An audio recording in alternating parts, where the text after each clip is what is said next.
Hi everyone, my name is Madelyn Cook and I'm a PhD candidate at the University of Michigan in Ann Arbor. I'm very excited to participate in this year's virtual offering of the Coastal Ocean Environment Summer School in Ghana and share a little bit about what I do as a graduate student in paleoceanography and chemical oceanography at the University of Michigan, reconstructing ocean oxygen concentrations through time using foraminiferal calcite. So first things first, I want to explain what foraminifera are for those who might not know. So here I've pictured three different species of foraminifera. All three are species that I commonly work with in the lab, and I work with the shells of foraminifera. I don't work with live foraminifera, but they are small, single-celled organisms that live pretty much all throughout the global ocean.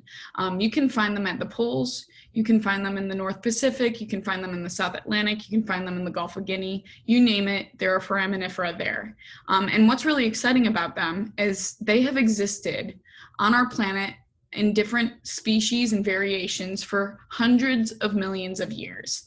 And these little guys live for about 1 month, and over the course of their lifetime, they build shells. Shells are pictured here, the shells of three different species.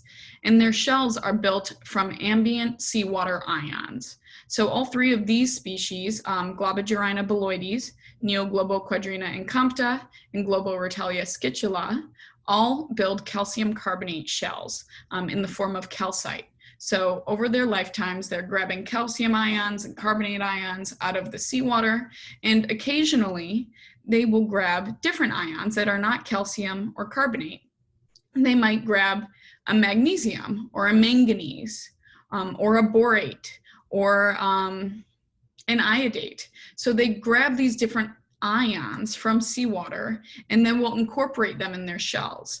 And we can analyze their shells for the different composition of the shells, including the different elements that are found in it, using mass spectrometers. And when we do that, we can learn a lot about the ambient seawater chemistry that these forams lived in when they were building their shell and when they were alive. So that is how I am able to understand through time what different things were happening in the seawater and how the chemistry was changing by looking at proportions of elements found in the shells of foraminifera preserved in ocean sediments. So why do I care about ocean oxygen, and how do I plan to understand reconstructing ocean oxygen from foraminifera? Why does it matter? So this figure is from a science paper published in 2018, Breitberg et al., and all of the red dots on the maps show us locations in the ocean that have recorded since 1960 hypoxic conditions. So hypoxic means very low oxygen in the water column. We define it as about less than 60 micromoles of oxygen per kilogram of seawater. However, what you really need to know is under hypoxic conditions, macrofauna or large organisms are stressed. They have metabolic stresses, energetic stresses. They can have trouble reproducing. They might not even really be able to breathe. So there might be forced species migrations. And another thing to note about all of the locations of these red dots on this figure is that they're along the coastal communities. They're generally found along coasts. Some are found along upwelling regions where we get large upwelling of nutrients, maybe even every year. So we could have a lot of marine life, abundant marine life in these locations, and the local communities, human communities, could have economies that are tied to these coastal marine life. So it's important to understand whether or not we are inducing this lack of oxygen ever since we started monitoring around 50 years ago, or if this is natural variability that we can expect. So that's where my work comes in. Paleoceanographers use different proxies to understand gradients of oxygen in the ocean through time. So here I put from oxic to euxinic. That's the wide range of oxygen concentrations that we find in the ocean, or lack thereof. In the case of anoxic and euxinic, these are the conditions where we have no oxygen present. And the boxes, the purple and black boxes, highlight different ways that we can probe at different concentrations in the past of oxygen. We can look at enrichments of certain redox sensitive metals in ocean sediments to learn about suboxic, anoxic, and euxenic conditions. And we can look at manganese to calcium ratios in foraminifera to learn about when we have achieved hypoxic conditions.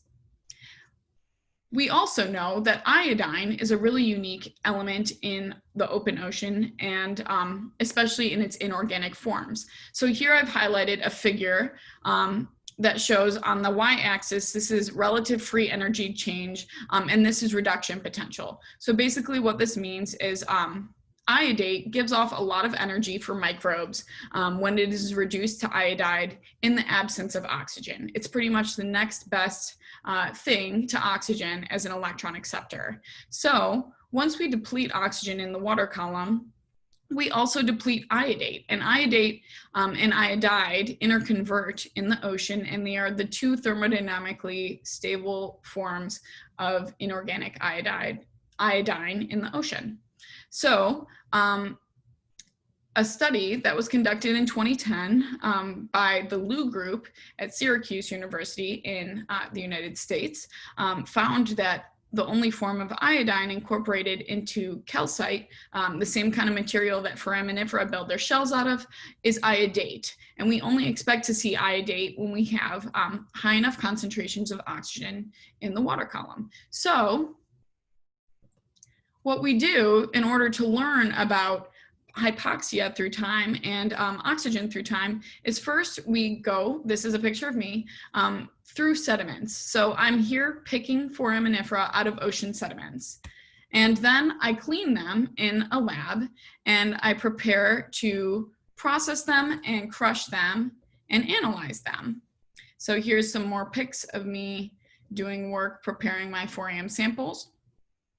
And then I go and I analyze them on an ICP-MS. So this instrument behind me, this picture was taken during the time of COVID-19, which is why I have a mask on. But on this instrument, I'm able to analyze my forams, and I'm able to analyze whether or not they have the presence of iodine in them.